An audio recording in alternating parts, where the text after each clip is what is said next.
Well, good morning, everyone. How y'all doing today? You're all safe, healthy, good. I want to send my condolences, first of all, to the Americans and people all around the world who have suffered from the loss of loved ones because of this horrible virus. Many Americans, too, are hurting because of the economic challenges. They want to get back to work. I was talking with some friends back in Kansas this week.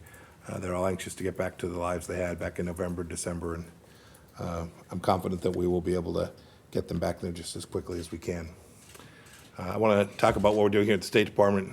We're fighting hard against the virus outbreak that originated in Wuhan, China, and we're working day and night to continue to bring our people home. The count's now some 72,000 Americans from 129 countries that we have returned home to their lives and their families.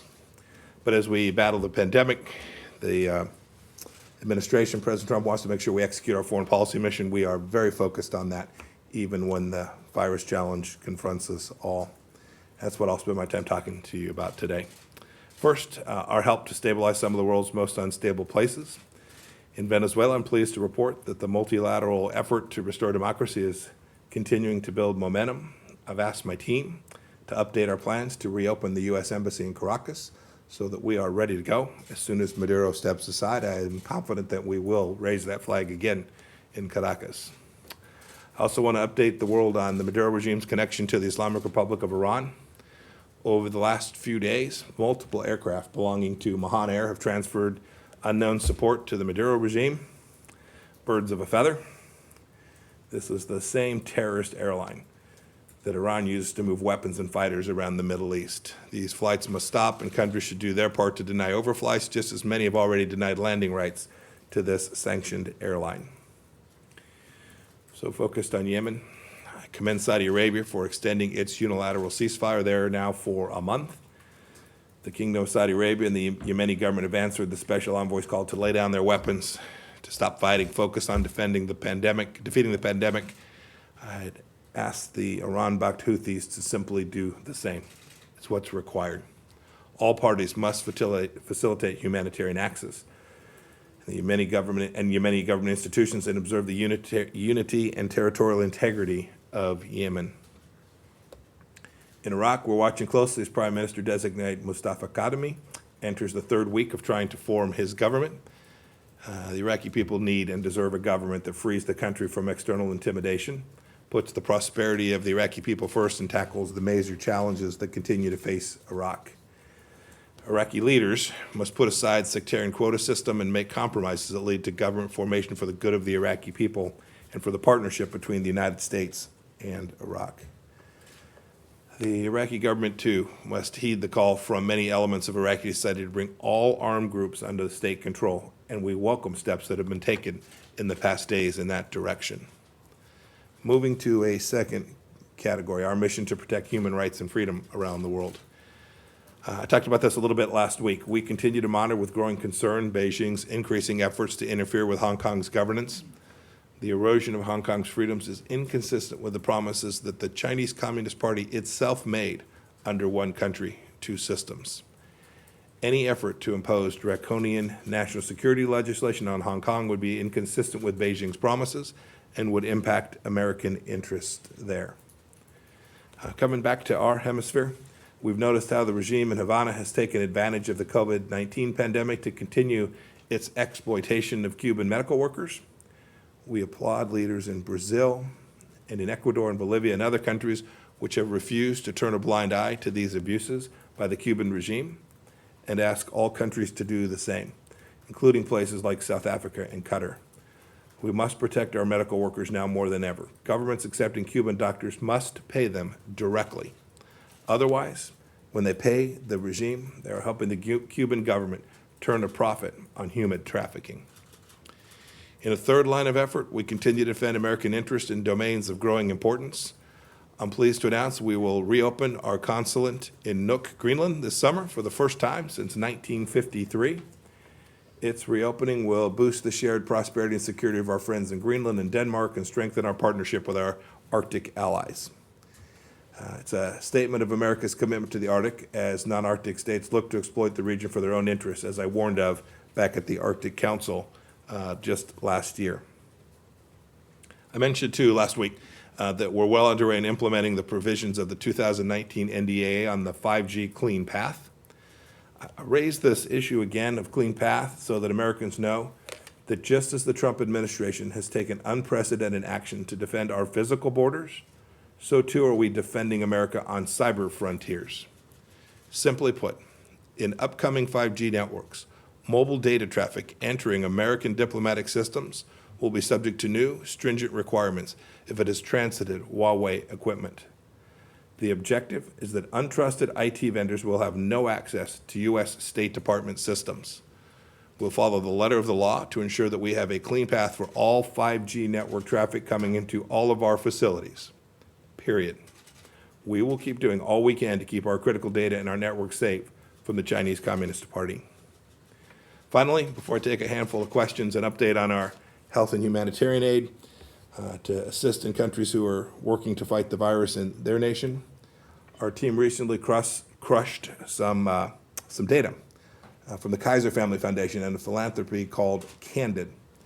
They found that Americans have devoted nearly $6.5 billion in government and non-government contributions to help countries fight COVID-19. $6.5 billion.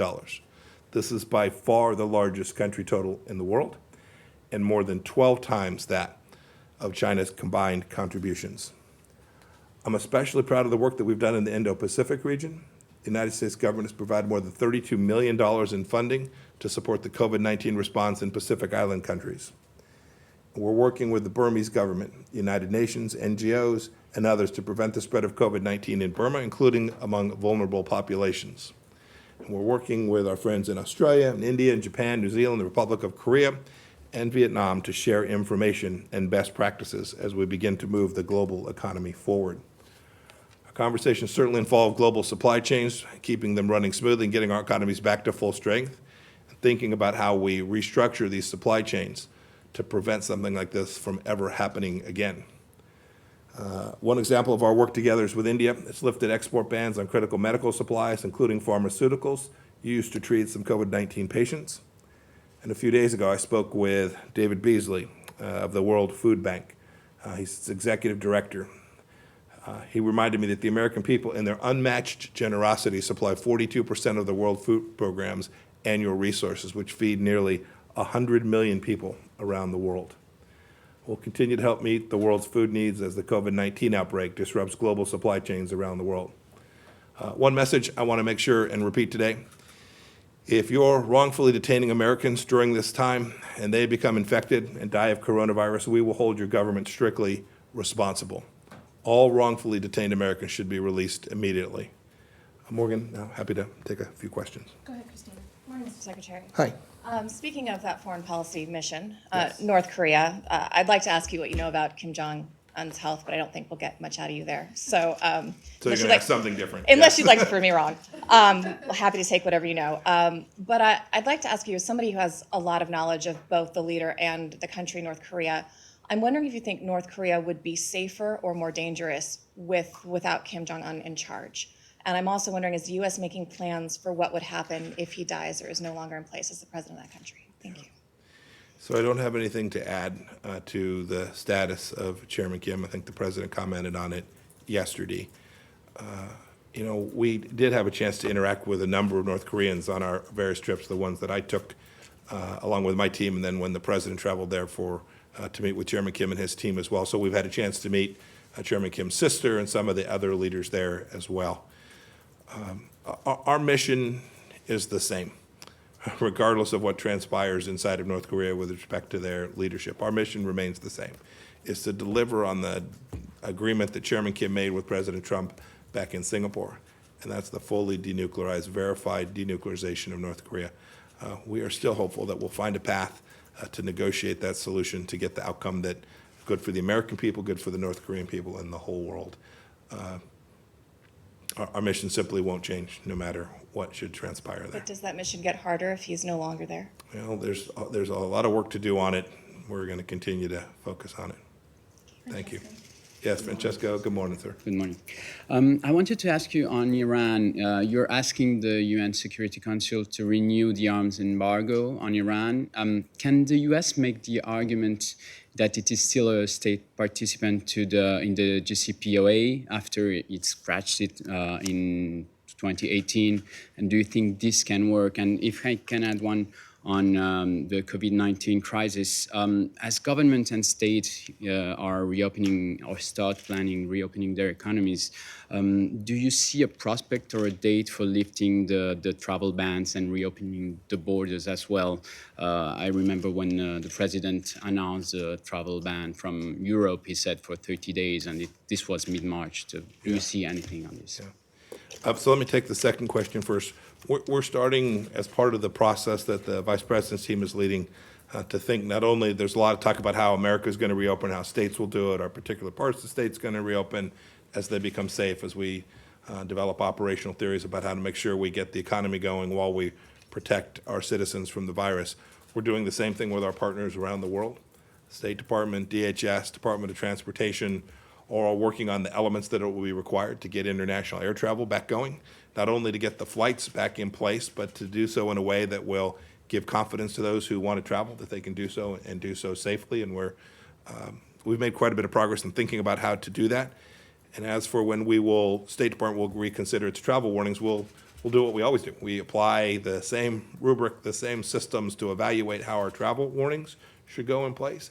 And those are connected to how we'll think about reopening travel to these places, how the government limitations will be put in place. So there are two pieces of this. There's a DHS piece and State Department piece, as well as the travel bans. And we're working to work with countries all around the world to not only make sure that we lift those bans, that we create the conditions where people will travel, that business will go there, that people who want to go see beautiful beaches and travel on vacation or take mission trips around the world will be able to do so. And we hope that we can get those back open as each country is ready to do that, and as we're confident that people who travel in from those countries won't create tremendous increased risks to the United States as well.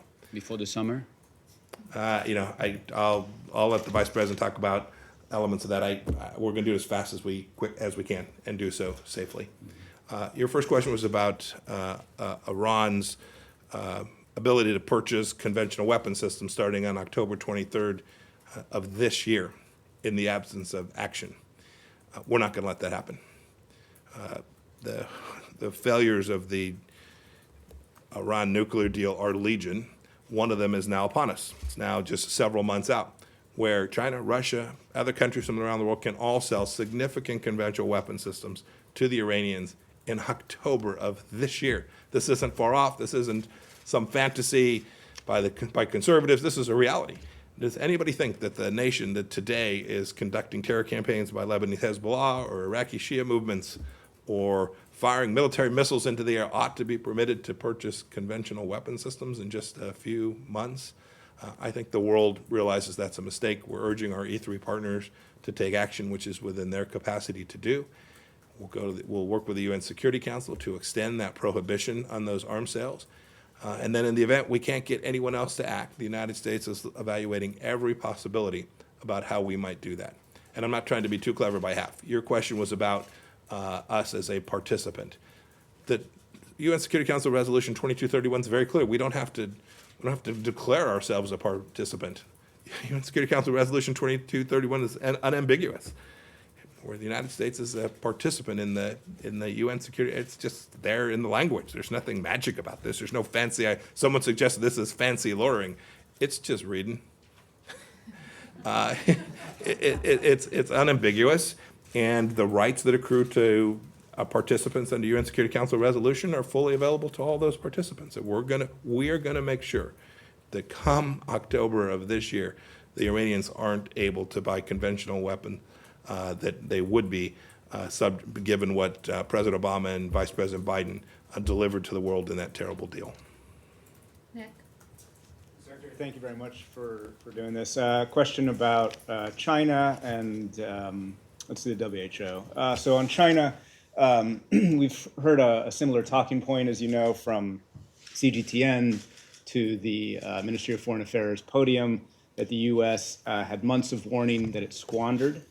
We noticed a new tweet from MOFA that suggests the U.S. is engaged in a conspiracy. So could you tell us, is the rhetorical ceasefire, as we've been talking about, that the president declared over? And on WHO, you've been criticized on the freeze. Number two funder of WHO, Bill Gates, has criticized it. China, as you know, has inserted more money. WHO does things that no one else does around the world, as you know, measles campaigns, for example. Are you concerned at all that the freeze will reduce influence over the WHO and reduce your ability to conduct the reforms that you're looking at? So your first question, what we do is speak the truth about risks to the American people. Our mission set at the State Department is to protect the American people from threats around the world. So the information we provide about where this virus began in Wuhan is just data. You suggested that the Chinese MFA and CGTN and other Chinese media outlets are saying the same thing. I'll leave it at that. Suffice it to say is that when countries engage in disinformation, it creates risk. The Chinese Communist Party tells us they want to be our partners, they want to be transparent. We need partners we can rely on, that when they tell us something, it is accurate and that we don't think they're hiding anything. Look, we still haven't gained access, the world hasn't gained access to the WIV, the Virology Institute there. We don't know precisely where this virus originated from. There are multiple labs that are continuing to conduct work, we think, on contagious pathogens inside of China today, and we don't know if they are operating at a level of security to prevent this from happening again. Remember, this isn't the first time that we've had a virus come out of China. And so there is a continuing obligation on the part of reliable partners to share this information with the world. We talk about this in the context of nuclear assurance all the time, where countries permit others to come in and see their systems to make sure that the locks and keys are right, that the security levels are right, that the technological capability is right, that the checks are right, so that you can prevent an accidental nuclear release. We need the same kinds of processes for biosystems and biolaboratories as well. And so we would urge every country, all of our partners, to demand that we get answers for what happened here, but also that we continue to we get the transparency, that the world gets the transparency it needs to make sure that those who are conducting scientific research on complex viruses and pathogens are doing so in a way that doesn't create the risk that we get precisely the economic devastation and the enormous loss of life that we've all suffered as a result of this virus that came out of Wuhan, China. And the WHO? We're going to get this right. We're the biggest contributor to the World Health Organization. It failed in its mission here, and so we're conducting a review to figure out how best to use American taxpayer money to deliver real outcomes. Trump administration has been clear. I've given speeches about this. We engage in multilateral work all across the world. We're doing so even this morning. I was on the phone talking about our work with countries around the world on Venezuela. We built out a Defeat ISIS coalition of 90-plus countries. We're happy to work with countries around the world to deliver real outcomes that deliver security for the American people. We shouldn't pretend that because some organization has health in its title, that it's actually capable of delivering the outcomes that we need. I think about this in the context of the ICC, the International Criminal Court. It's a politicized organization, not a court. We want to make sure that we're getting it right so that we can deliver outcomes for the American people. And the same holds true here. We'll conduct our review. We'll evaluate this. If there is a function that only the WHO can do, and we think it is important for American national security because we are good humanitarian partners around the world, I'm confident we'll find a way to deliver that outcome. And so I just urge everyone, there's private donors who contribute to the WHO, always ask, is this the best model? Is this really the right outcome? When you see the influence that the Chinese Communist Party had as they were debating how to handle this virus in January of this year, when you think about those things and the risks that those pose to the world, it is an obligation to reconsider whether that vehicle is the right one to deliver pandemic response systems for the world. Okay, last question, Kylie. I'm just wondering, Good morning, given, given the reliance on China when it comes to medical supplies and that supply chain, which obviously those supplies are desperately needed in the US right now, does the Trump administration have to wait until this healthcare crisis in the United States is over before you can actually talk about the specifics of inflicting a price on China, as you have repeatedly said this administration will do? Our first priority, unambiguously, is to address the crisis in which we find ourselves as a direct result of this virus that came out of Wuhan, China. That's been the Vice President's task force focus. It's been our State Department's focus on both the side of doing our best to understand what happened there, as well as getting the American people back. This is a moment. We've got to get it right. We've then got to get the economy cranked back up. There'll be ample time to evaluate how it is we hold accountable those responsible for the loss of what is now tens of thousands of American lives and enormous amount of wealth, not only American wealth, but the global economy's devastation as a result of this virus. There'll be a time for this. We'll get that timing right. And as President Trump said when he took office, we're no longer going to tolerate a non-reciprocal behavior from the Chinese government. We saw it first in trade. We said we want it free, we want it abundant, and we want it reciprocal. He drove towards that. He got a phase one trade deal. We were hopeful we could move out on the second part of that as well. And that'll ultimately be the decision of the Chinese Communist Party. Are they prepared to engage in trade in a way that is fair and reciprocal? The last thing I'll say is, overnight I saw comments from the Chinese Foreign Ministry talking about a coercive activity with respect to Australia, who had the temerity to ask for an investigation. Who in the world wouldn't want an investigation of how this happened to the world? I assume the people of China, they're good people. There's doctors, scientists there. Imagine if those scientists and doctors were working in our system, in a free system where you put hypothesis forward and it was challenged, but you had the freedom to talk and publish papers and others could comment. And this is what democracies do best. The solution to this crisis will come from freedom-loving people around the world. I'm very confident of that. Authoritarian regimes are poorly designed to deal with the kind of crisis that this pandemic has engendered. Democracies where we're free to critique and comment, and you can ask the Secretary of State a hard question. These are the kinds of places where scientists and freedom and thought and journalists can all operate freely. These are the societies that will deliver the right outcome, will deliver the therapeutics, will deliver the vaccines, will get the right outcome to get our economies back going again. I'm highly confident of that.